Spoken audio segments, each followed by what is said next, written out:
శ్రీ మహాగణాధిపతయే నమః. శ్రీమాత్రే నమః. మాచిరాజ్ భక్తి ప్రేక్షకులందరికీ నమస్కారం.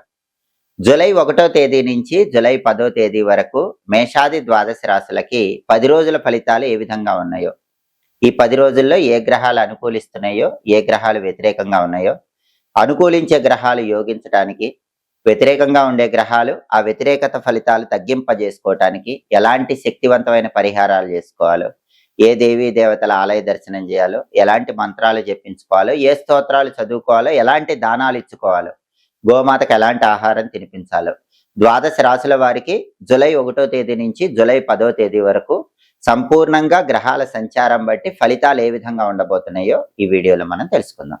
తదుపరి మీనరాశి.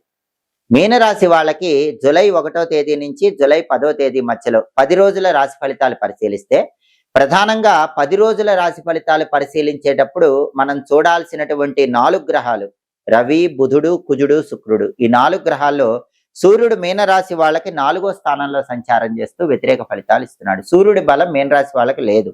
సూర్యుడి బలం లేనప్పుడు కొద్దిగా ఆఫీసులో టెన్షన్స్ ఉంటాయి. బాస్తో, కొలీగ్స్తో కొంచెం జాగ్రత్తగా ఉండాలి.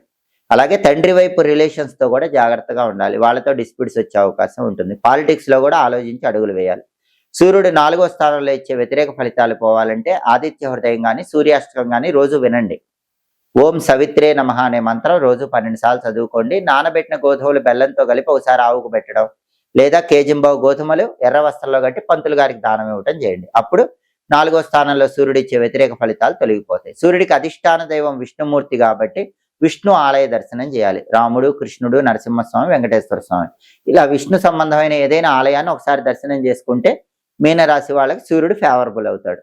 అలాగే బుధుడు జూలై 1 నుంచి జూలై 10 మధ్యలో మీనరాశి వాళ్ళకి ఎలా ఉన్నాడంటే 5, 4 స్థానాల్లో సంచారం చేస్తున్నాడు.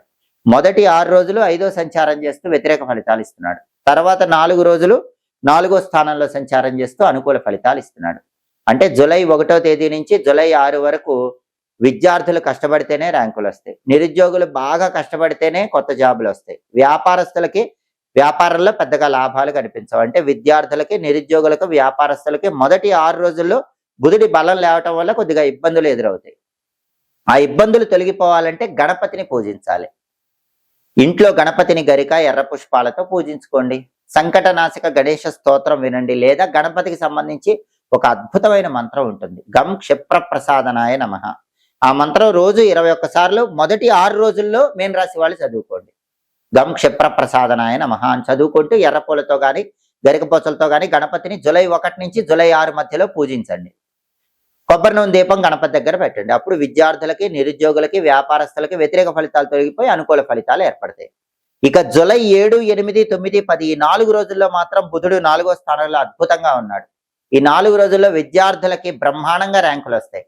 పెద్దగా కష్టపడకుండానే ఎడ్యుకేషన్లో టాప్ పొజిషన్లో ఉంటారు. కాంపిటేటివ్ ఎగ్జామ్స్ రాస్తే సక్సెస్ అవుతారు.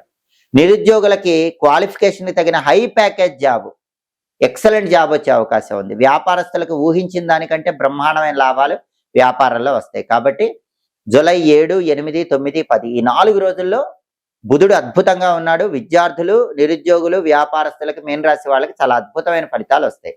అలాగే కుజుడి సంచారం తీసుకుంటే జూలై 1 నుంచి జూలై 10 మధ్యలో కుజుడు 3వ స్థానంలో మీనరాశి వాళ్ళకి చాలా ఫేవరబుల్ రిజల్ట్స్ ఇస్తున్నాడు. కుజుడు బాగున్నాడంటే ప్రాపర్టీస్ కొనుక్కోవటానికి యోగం ఉంది, ప్రాపర్టీస్ అమ్మటానికి యోగం ఉంది.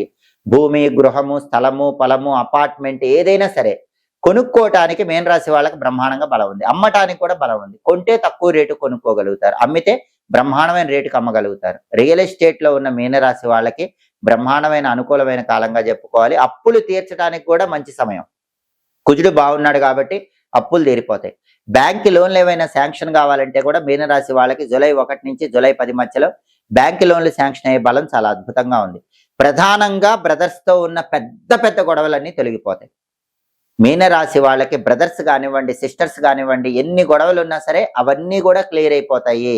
బ్రదర్స్ అండ్ సిస్టర్స్తో ఉన్న డిస్ప్యూట్స్ అన్ని క్లియర్ అయిపోయి వాళ్ళ సపోర్ట్ వస్తుంది. వాళ్ళ సపోర్ట్ వల్ల కూడా మీకు ప్రాపర్టీస్ కొనుక్కునే యోగం కలుగుతుంది.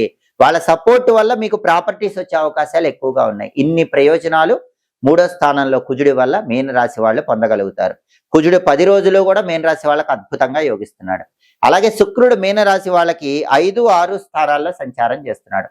మొదటి 4 రోజులు 5వ స్థానంలో శుక్రుడు యోగిస్తున్నాడు. మొదటి 4 రోజులు మీనరాశి వాళ్ళకి తల్లిదండ్రులతో రిలేషన్స్ బాగుంటాయి. ఏమైనా డిస్ప్యూట్స్ ఉన్నా క్లియర్ అయిపోతాయి. సంతానంతో రిలేషన్స్ బాగుంటాయి. పిల్లలతో ఏవైనా గొడవలు ఉన్నా అవన్నీ క్లియర్ అయిపోతాయి. అంటే మొదటి 4 రోజులు 5వ స్థానంలో శుక్రుడు ఉన్నాడు కాబట్టి జూలై 1 నుంచి జూలై 4 వరకు శుక్రుడి వల్ల తల్లిదండ్రులతో అనుకూలత, పిల్లలతో అనుకూలత, రిలేషన్స్ పరంగా చాలా బాగుంటుంది. అయితే తర్వాత 6 రోజులు శుక్రుడు 6వ స్థానంలో సంచారం చేస్తున్నాడు. ఆ సమయంలో మనీ ఎక్స్పెండిచర్ ఎక్కువగా ఉండే అవకాశం ఉంది. కాబట్టి మీనరాశి వాళ్ళు జూలై 5 నుంచి జూలై 10వ తేదీ ఈ 6 రోజుల్లో మాత్రం డబ్బులు ఖర్చు పెట్టేటప్పుడు జాగ్రత్తగా ఖర్చు చేసుకోవాలి. ఎందుకంటే రూపాయి ఖర్చు పెట్టే చోట 10 రూపాయలు ఖర్చు పెట్టే అవకాశం ఉంది. కాబట్టి ఖచ్చితంగా మీనరాశి వాళ్ళు జూలై 5 నుంచి జూలై 10 మధ్యలో డబ్బులు ఎప్పుడు ఖర్చు చేస్తున్నా బాగా ఆలోచించి జాగ్రత్తగా ఖర్చు చేసుకోండి. డబ్బు ఖర్చు ఎక్కువ అయ్యే అవకాశం ఉంది. అలా జరగకుండా ఉండాలంటే ఒకసారి నానబెట్టిన అలసందలు ఆవుకు పెట్టడం కానీ, కేజింబావు అలసందలు తెల్ల వస్త్రంలో కట్టి పంతులు గారికి దానం ఇవ్వటం కానీ చేసుకోండి. లేదా ఇంట్లో లలిత అమ్మవారి ఫోటోకు పూజ చేసుకుంటూ శ్రీమాత్రే నమః అనే మంత్రం 21 సార్లు చదువుకోండి. శుక్రుడికి అధిష్టాన దైవం లలిత అమ్మవారు కాబట్టి అమ్మవారి అనుగ్రహం వల్ల ఖర్చులు కంట్రోల్లో ఉంటాయి. లలితా సహస్రనామం చాంటింగ్ విన్నా కూడా జూలై 5వ తేదీ నుంచి జూలై 10వ తేదీ మధ్యలో ఖర్చులు కంట్రోల్లో ఉంటాయి. కాబట్టి మీనరాశి వాళ్ళకి ప్రధానంగా జూలై 1వ తేదీ నుంచి జూలై 10వ తేదీ మధ్యలో కుజుడు పూర్తిగా యోగిస్తున్నాడు. 10 రోజులు ఫేవరబుల్ రిజల్ట్స్ ఇస్తున్నాడు. బుధుడు కొన్ని రోజులు యోగిస్తున్నాడు. శుక్రుడు కొన్ని రోజులు యోగిస్తున్నాడు. రవి పూర్తిగా యోగించట్లేదు కాబట్టి రవికి సంబంధించి ప్రధానంగా పరిహారాలు చేసుకుంటే ఈ 10 రోజులు వ్యతిరేక ఫలితాలన్నీ తొలగింపజేసుకొని మీనరాశి వాళ్ళు అనుకూల ఫలితాలు అందిపుచ్చుకోవచ్చు. నిత్య జీవితంలో మనకు అదృష్ట యోగం తొందరగా కలగాలంటే ఉదయం నిద్ర లేచిన తర్వాత కొన్ని ప్రత్యేకమైనటువంటి వస్తువులను, వ్యక్తులను దర్శనం చేసుకోవాలి. అలా చేసుకున్నట్లయితే మనకు అదృష్ట యోగం అనేది తొందరగా కలుగుతుందని జ్యోతిష శాస్త్ర గ్రంథాల్లో చెప్పారు. ప్రధానంగా ఉదయం నిద్ర లేవగానే కపిల గోవును చూస్తే చాలా మంచిది. ఎందుకంటే కపిల గోవు దర్శనం సకల దేవతా దర్శనంతో సమానం. కాబట్టి ఉదయం నిద్ర లేచిన తర్వాత అందరూ ముందు అరచేతులు చూసుకొని ఆ తర్వాత మీకు దగ్గరలో కపిల గోవు ఉంటే కపిల గోవును చూడండి. విశేషమైన శుభ ఫలితాలు కలుగుతాయి. అలాగే ఉదయం నిద్ర లేవగానే వెలుగుతున్న దీపాన్ని చూస్తే ఆ రోజంతా అదృష్టం కలిసి వస్తుందని కూడా ప్రామాణిక గ్రంథాల్లో చెప్పారు. అందుకే ఎవరైనా రాత్రంతా వెలిగేలాగా ఒక దీపాన్ని పూజ గదిలో ఏర్పాటు చేసుకున్నట్లయితే ఉదయం నిద్ర లేవగానే అరచేతులు చూసుకొని ఆ పూజ గదిలో వెలుగుతున్నటువంటి దీపాన్ని దూరం నుంచే దర్శించుకోవచ్చు. ఎందుకంటే ఉదయం నిద్ర లేవగానే అగ్నిని చూస్తే చాలా మంచిది, వెలుగుతున్న దీపం చూస్తే చాలా మంచిది. అలాగే ఉదయం నిద్ర లేవగానే వేద పండితుడిని దర్శనం చేసుకుంటే కూడా చాలా మంచిది. ఎవరైనా వేదాలు చదువుకున్న పండితుడు కనిపిస్తే ఉదయం లేచిన తర్వాత చూస్తే చాలా మంచిది. గోమాత దర్శనం కూడా మంచిది. అంటే కపిల గోవు చాలా అద్భుతం. కపిల గోవు వీలు కాకపోతే ఏ గోవును దర్శించినా మంచిది. అలాగే హిరణ్యం, బంగారం దర్శించుకుంటే చాలా మంచిది. ఎందుకంటే బంగారం అంటే లక్ష్మీ స్వరూపం.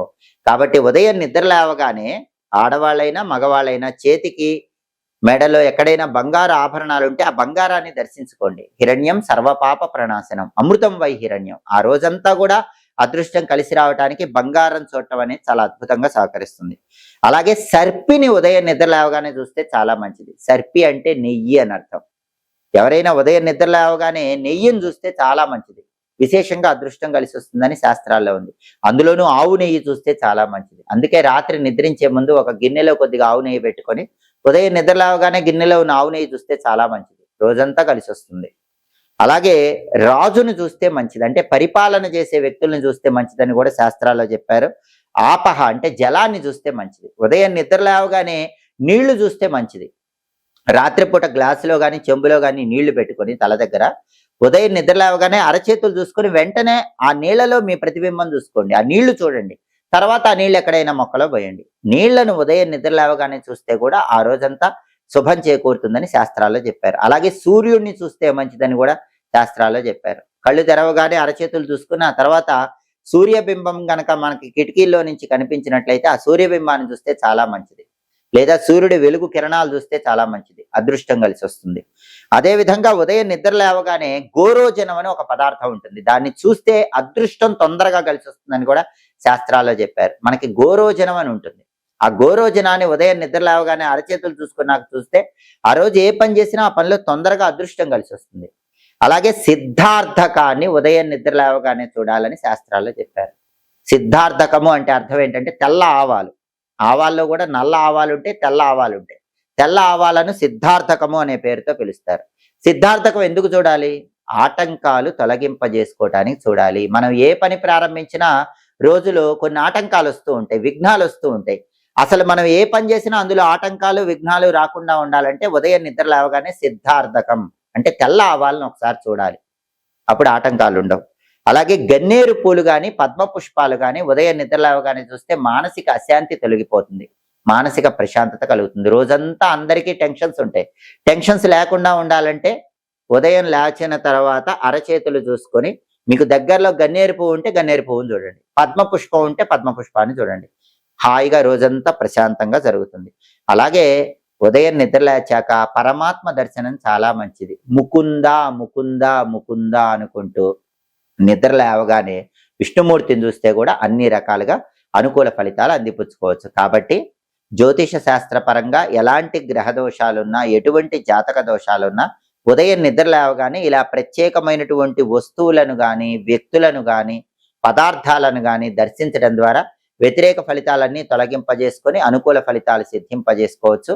ఎప్పటికప్పుడు జ్యోతిష శాస్త్ర పరంగా దినఫలాలు, 10 రోజుల ఫలితాలు, మాస ఫలితాలు, ఖగోళంలో గ్రహాల సంచారంలో మార్పు వల్ల వచ్చే ఫలితాలు, వీటన్నిటినీ తెలుసుకోవాలన్నా, వాటికి సంబంధించిన పరిహారాల గురించి తెలుసుకోవాలన్నా మాచిరాజు భక్తి ఛానల్ తప్పకుండా చూడండి. మా వీడియోస్ మీకు నచ్చినట్లయితే మా ఛానల్ లైక్ చేయండి, కామెంట్ చేయండి. మా ఛానల్ వీడియోస్ 10 మంది మిత్రులకు షేర్ చేయండి. మా ఛానల్ సబ్స్క్రైబ్ చేసుకోండి. పక్కన ఉన్న బెల్ సింబల్ నొక్కటం మాత్రం మర్చిపోకండి. సర్వే జనాః సుఖినో భవంతు. స్వస్తి.